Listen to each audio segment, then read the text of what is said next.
Muchas gracias, Clara, y muchas gracias a Solcom por la oportunidad de estar aquí y de compartir este momento, yo creo, tan relevante, tan importante, esta etapa en un largo proceso, como ha señalado muy bien Nacho. Yo creo que parte de mis intereses, digamos, de trabajo profesional, me he dedicado siempre básicamente a los temas de educación, han estado en el trabajo cooperativo. La esencia del trabajo cooperativo es lo que se llama la interdependencia positiva, el sentido que tiene un grupo de que lo que yo hago es beneficioso para otros y lo que otros hacen es beneficioso para mí. Y cuando un grupo construye, a través de distintas estrategias y enfoques y actitudes, esa percepción, los grupos cooperativos dan un enorme fruto y tienen un impacto muy importante, por ejemplo, pues en el aprendizaje de todos los niños, ¿no? En ese sentido, yo creo que este ha sido un ejemplo de un extraordinario trabajo cooperativo a lo largo de muchos años ya, en el que han participado muchas gentes, cada uno poniendo cosas distintas. A veces, en algunos momentos, el impulso, la energía, la visión, esa visión loca de decir, pero ¿cómo que nos vamos a meter en el comité, en esto que no había? Yo creo que cuando se inició el proceso, me parece que había habido un ejemplo de, o sea, un caso de que el comité se hubiera pronunciado en torno a otra temática que no era la educación. Este es el primer informe, yo creo, del comité en materia de educación. Algunos pusieron entonces, y algunas, por supuesto, pusieron entonces la visión, la motivación.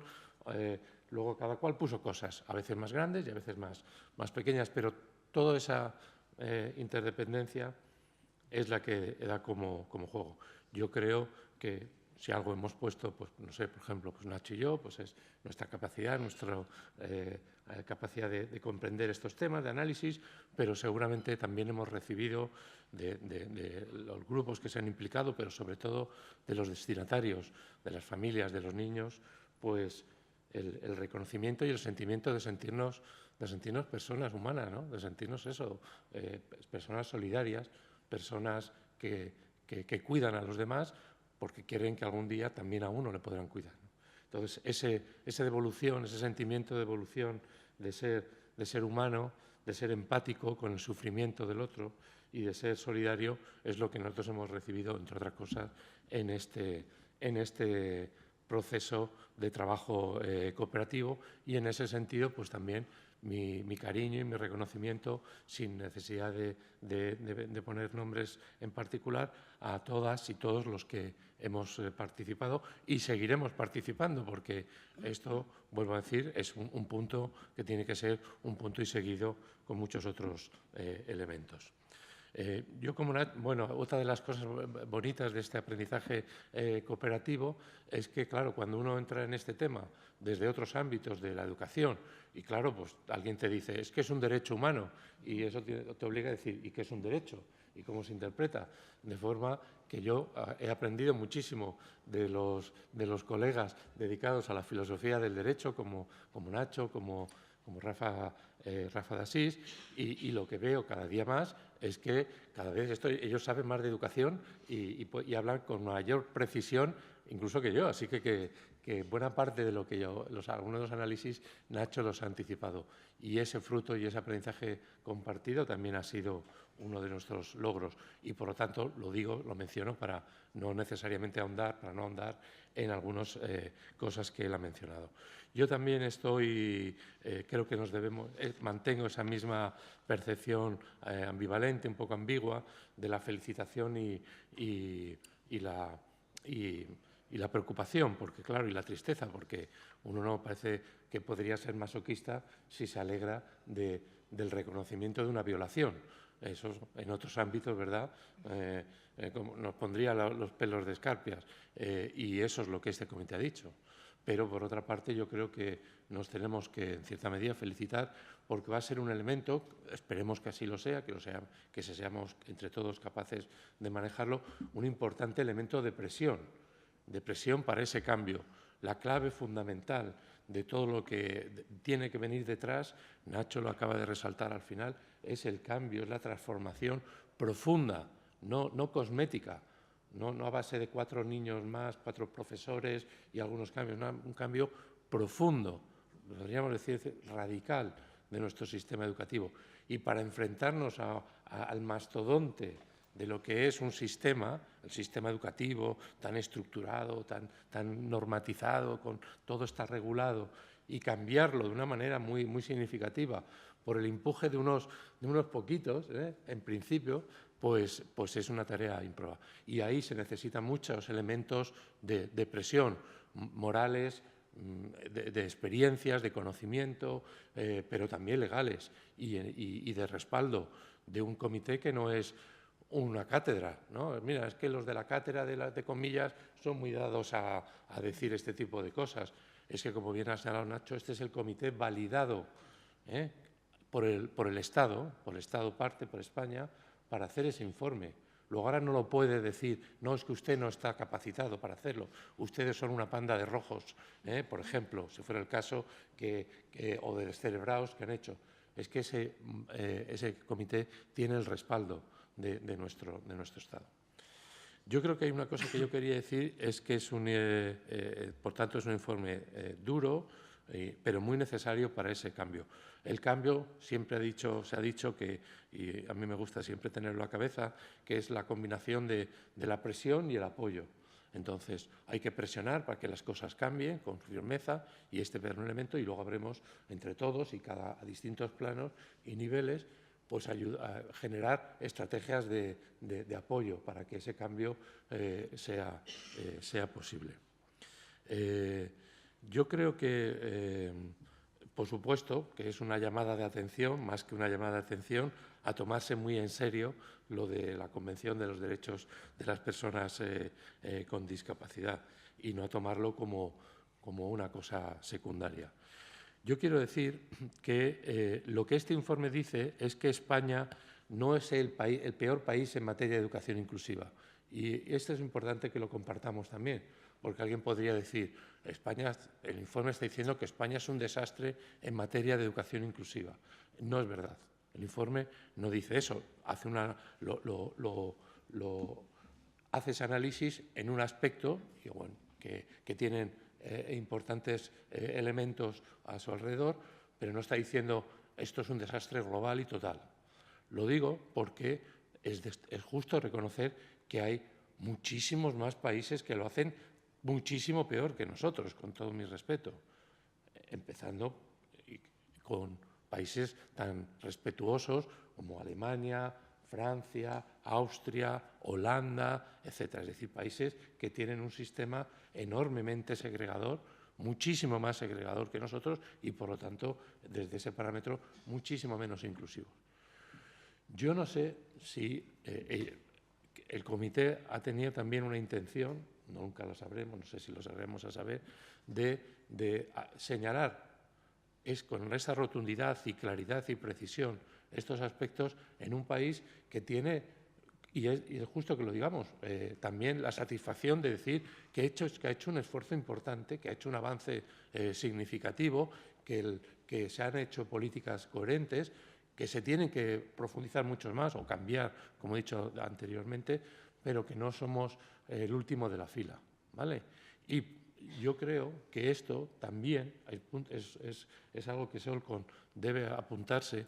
Este informe está llamado a tener una altísima repercusión internacional, porque otros países y en todo el mundo va a mirar este informe diciendo, si España, que tiene desde mediados de los años 90, una política, digamos, de integración que ha ido reforzándose y ampliándose, que tiene unos niveles de integración escolar altos en comparación con otros.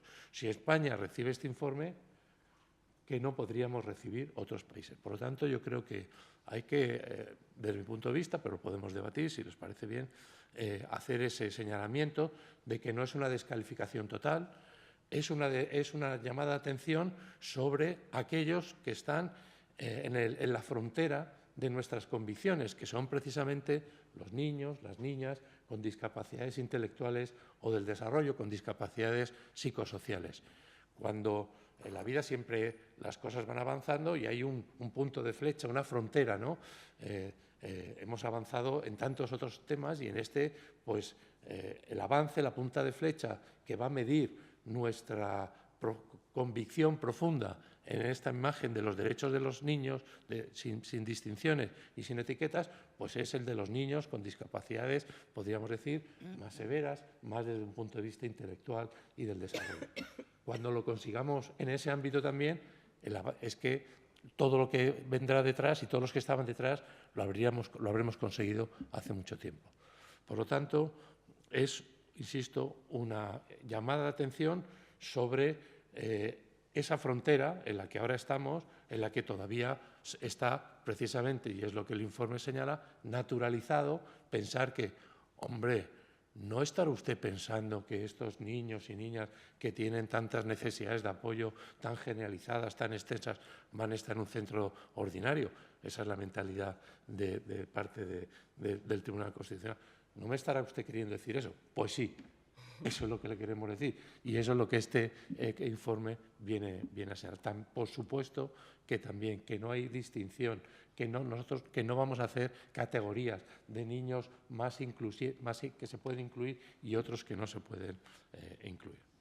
Dicho esas consideraciones, las siguientes son, en buena medida, ahondan en parte en lo que ha apuntado Nacho. Yo creo que es un informe y es muy difícil y es seguramente muy inusual, porque es conciso son en pocas palabras y en pocas hojas se señalan una enorme cantidad de elementos relevantes. Es muy conciso, es muy riguroso y es claro y además es contundente. Y lo es y la verdad es que a uno le gustaría conocer quién lo ha elaborado y felicitarlo o quienes lo han elaborado, seguramente es un equipo, porque es un informe muy sólido desde ese punto de vista. Y es sólido porque analiza elementos graduales y muy claros, o va haciendo un análisis que empieza por señalar lo que ya se ha dicho aquí varias veces, de que partimos de un modelo, que es el modelo médico, que ese modelo, punto, se acabó, y que tenemos que adoptar un modelo de derechos. Como España no tiene ese modelo de derechos, que tiene un modelo fundamentalmente todavía edulcorado, pero básicamente basado en el modelo médico, hay que determinar qué personas pueden estar incluidos y qué personas no pueden estar incluidos. Esa es la base del modelo médico. Hay personas, ¿por qué hablamos del modelo médico? Pues igual que hablamos que hay personas sanas y hay personas que están enfermas. Hay que diferenciar quién está sano de quién está enfermo y el que está enfermo necesita de una intervención, de un apoyo, etc. Ese es el modelo. Como tener el modelo de fondo que subyace en la legislación española es todavía básicamente ese modelo médico que tiene nuestro sistema. ¿Cómo está construido nuestro sistema? Como un sistema de múltiples vías. Centros ordinarios, aulas, ahora en los últimos años aulas más o menos estables en centros ordinarios, centros específicos y centros especiales o modalidades combinadas. Lo que algunos expertos han llamado como las vías de tren, ¿no? Un sistema de múltiples vías. Al principio, cuando son pequeñitos, todavía algunas, y todavía vemos con verdadera asombro, que todavía a la tierna edad de 2 o de un añito ya están pensando en escolarizar a algunos niños en centros especiales, pero a medida que se avanza, se sale de la estación de partida, el sistema se diversifica. Y el comité señala claramente que esa estructura de múltiples vías es contraria al sentido de una educación inclusiva. Y yo creo que hace apuntes muy significativos de la trampa de los números. Dice que el Estado parte le ha contestado diciendo que el 90% de los niños y las niñas con discapacidad están escolarizados en los centros ordinarios. La verdad es que sería interesante preguntar de dónde ha podido sacar esas cifras cuando las cifras oficiales señalan claramente en torno a un 20% de media en el conjunto del Estado, con comunidades autónomas con porcentajes mucho mayores y con comunidades como la de Madrid, que desde hace en los últimos 10 años está aumentando de manera constante la escolarización en los centros de educación especial. En Parla creo que ahora van a construir un nuevo centro de educación especial, de nuevo supuestamente a petición de las familias, o lo que lo habrán pedido, pero no porque es lo que quieran, sino huyendo de lo que existe. Desde ese modelo, el sistema está construido estructuralmente en esa doble vía y hace análisis a esa estructura. De paso, también señala que no hay una armonización de nuestro sistema, algo que lo vemos en otros ámbitos también. Es decir, aquí ya no tenemos un sistema educativo, tenemos 17 más 1, que son 17 comunidades autónomas y el que corresponde a las ciudades autónomas de Ceuta y Melilla. Y, por lo tanto, ya cada comunidad autónoma está actuando a su aire y, con lo cual, el Estado, que tiene la obligación, España tiene la obligación de armonizar esa normativa, y tampoco puede decir no es mi responsabilidad porque es de la Comunidad Autónoma de Murcia o de Andalucía o de Canarias. No, el Estado tiene esa responsabilidad y creo que también se señala. Desde un punto de vista que podríamos llamar funcionamiento, lo que dinamiza esa situación de segregación, el informe hace un análisis muy llamativo sobre el papel que cumple ahora mismo todos los servicios de orientación y esa práctica que llamamos entre nosotros la evaluación psicopedagógica, que realiza un equipo, que es el equipo al que se le ha asignado la tarea, de acuerdo con ese modelo que hemos dicho antes, es decir, tú eres sano, tú eres enfermo, tú eres el normal, tú eres integrable, tú eres segregable, y ese modelo de evaluación psicopedagógica incoherente con el modelo de derechos humanos, que tendría que ser, ¿recuerdan ustedes aquella película de Todos a la cárcel? De Berlanga, me parece, que ya pues ahora, con perdón, todos en la escuela común. Y es a partir de ese posicionamiento desde el cual había que, por supuesto, reconstruir, dotar, arreglar, favorecer, formar al profesorado. Como no tenemos ese modelo, que es el modelo de los derechos humanos, pues tenemos a alguien que necesitamos un árbitro, un policía de tráfico que diga tú para la derecha, tú para la izquierda.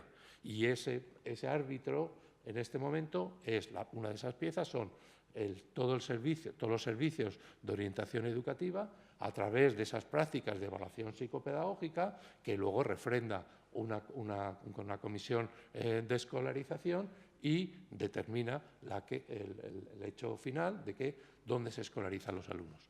Hace apenas 4 días he vuelto a recibir la llamada de unos padres haciéndome ver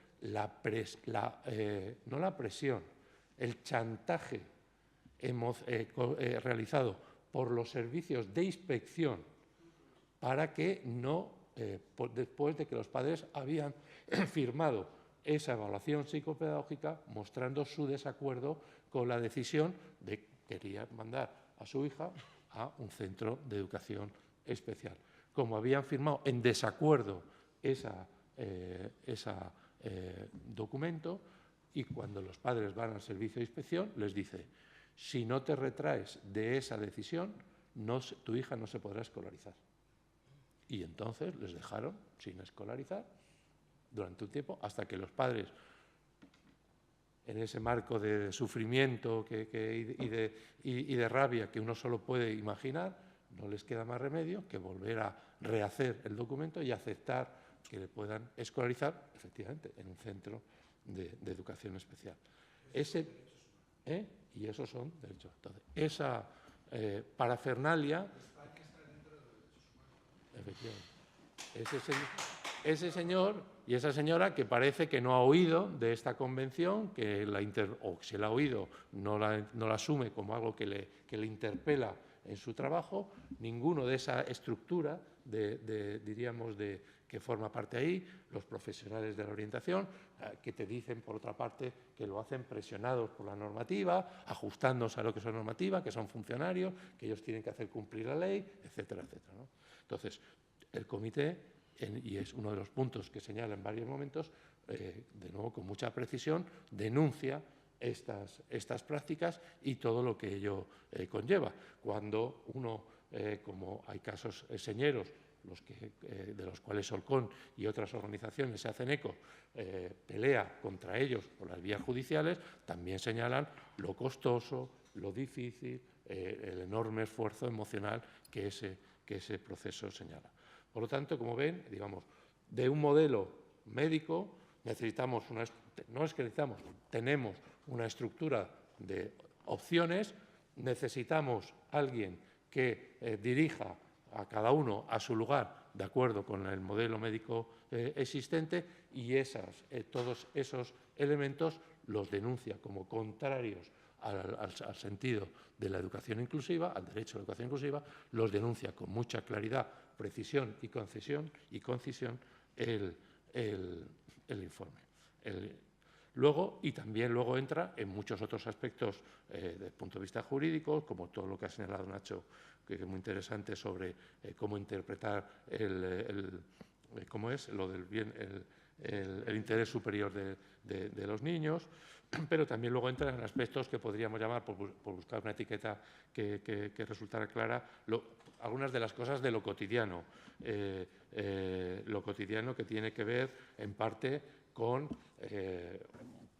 cotidiano, porque llevamos mucho tiempo conviviendo con ellos, son con los recortes importantísimos que ha habido en todos los recursos de apoyo adicionales para este trabajo, no solo en los recursos personales, sino los recursos tan importantes como es la formación, el asesoramiento, el acompañamiento, etcétera, etcétera, de estas tareas, porque mucho más que un profesorado o algunos medios de apoyo personales es ese profesorado que te dice, es que yo no sé cómo hacerlo, que tiene, en principio, pues seguramente es cierto que no sabe cómo hacerlo. Bueno, pues si no sabes cómo hacerlo, alguien te tendrá que ayudar o generar los recursos para que puedas aprender a hacerlo. No nos vamos a tirar toda la vida diciendo, no, es que las mujeres, yo no sabía que eran iguales. Bueno, pues entérate ya de una vez que sí y veamos cómo hay que actuar en consecuencia, ¿no?